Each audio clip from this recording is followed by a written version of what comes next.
రమేష్ గారు, అలాగే ఈ యాత్రని నెల రోజుల పాటు మొత్తం తెలంగాణ రాష్ట్రంలో 33 జిల్లాల్లో తిరిగి ప్రారంభించినటువంటి ప్రజాకవి, ప్రకృతి ప్రేమికుడు జయరాజ్ అన్న, అట్లాగే రమేష్ గారు, వారితో పాటు చాలామంది మిత్రులు ఈ యాత్రని జయప్రదం చేసినందుకు, తెలంగాణలో ఒక సైంటిఫిక్ టెంపర్మెంట్ని పెంచేదానికోసం ప్రకృతిని రక్షించుకోవడం మనందరి బాధ్యత అని ఒక గొప్ప సందేశాన్ని తెలంగాణ సమాజానికి, భారత సమాజానికి తీసుకురావడానికి ప్రయత్నించినటువంటి మిత్రులందరికీ ముందుగా సిపిఐఎంఎల్ న్యూ డెమోక్రసీ పక్షాన ఉద్యమాభినందనలు తెలియజేస్తున్నాను. మిత్రులారా, మన దేశంలో ఒక గొప్ప ప్రయోగాలు జరిగాయి. పెద్దలు లింగయ్య గారు వారు మన ముందు ఇప్పుడే చెప్పారు. కానీ గత కొన్ని దశాబ్దాలుగా, ఇంకా చెప్పాలంటే ఒక 12-13 సంవత్సరాలుగా ఈ దేశంలో జరుగుతున్నటువంటి విధ్వంసం, ఈ దేశంలో జరుగుతున్నటువంటి ప్రకృతి విధ్వంసం మామూలు విధ్వంసం కాదు. ప్రారంభంలోనే సాంస్కృతిక సారథి కార్యకర్తలు చెట్టమ్మ మీద, చెట్టుకు మానవ సమాజానికి ఉండేటువంటి సంబంధాన్ని అద్భుతంగా ఆ కళాకారులు గానం చేశారు. అలాంటి చెట్టును, ఆ చెట్లు కలిగినటువంటి అడవుల్ని విధ్వంసం చేయడం, విధ్వంసం అంటే అది మామూలు విధ్వంసం కాదు.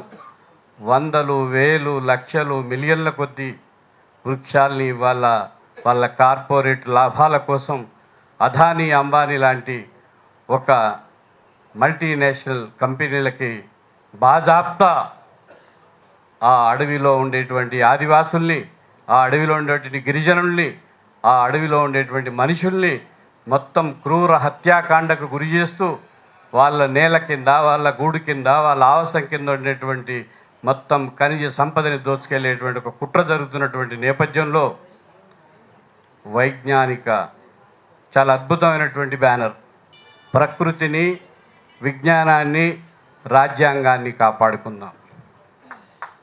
ఇది ఇవాళ ఈ దేశానికి అవసరమైనటువంటి సందేశం. ఇవాళ జ్ఞానం, ఈ జ్ఞానం కోసం మానవ సమాజం ఎంతగా పెనుగులాడిందో చరిత్ర నిలువున సాక్ష్యాలు ఉన్నాయి.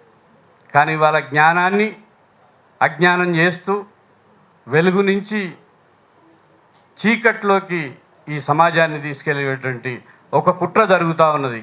అది ఎక్కడి నుంచో కాదు, ప్రభుత్వ పరంగానే జరుగుతున్నది. 2020 జాతీయ విద్యా విధానంలో ఇవాళ మూఢనమ్మకాలు, కాలం చెల్లిన ఛాందసవాద అభివృద్ధి నిరోధక అంశాలని పాఠ్యాంశాలుగా పెట్టినటువంటి దుర్మార్గాన్ని ఇవాళ మనం చూస్తూ ఉన్నాం. అందుకని శాస్త్రీయ విజ్ఞానాన్ని పరిరక్షించుకోవడం కోసం ఒక దబోల్కర్ కావచ్చు, గోవింద్ పన్సారి కావచ్చు, గౌరీ లంకేష్ కావచ్చు, అనేక మంది తమ ప్రాణాలు ఒడ్డి ఈ దేశంలో సైన్స్ని ముందుకు తీసుకెళ్ళాలి. ఈ దేశంలో జ్ఞానాన్ని అగ్రస్థానంలో నిలబెట్టాలి.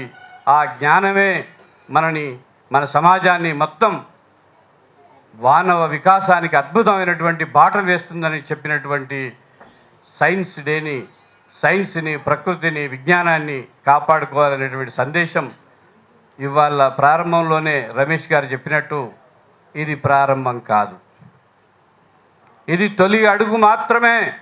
రానున్న కాలంలో మొత్తం తెలంగాణ సమాజంలో, భారత సమాజంలో వందల, వేల, లక్షల, కోట్ల, మిలియన్ల కొద్దీ అడుగులు పడాల్సినటువంటి అవసరం ఉందని, అలాంటి క్రమానికి ఈ విజ్ఞాన యాత్ర తోడ్పడాలని మనసారా ఆకాంక్షిస్తూ నాకు ఈ అవకాశం ఇచ్చినటువంటి మిత్రులందరికీ మరొక్కసారి ధన్యవాదాలు.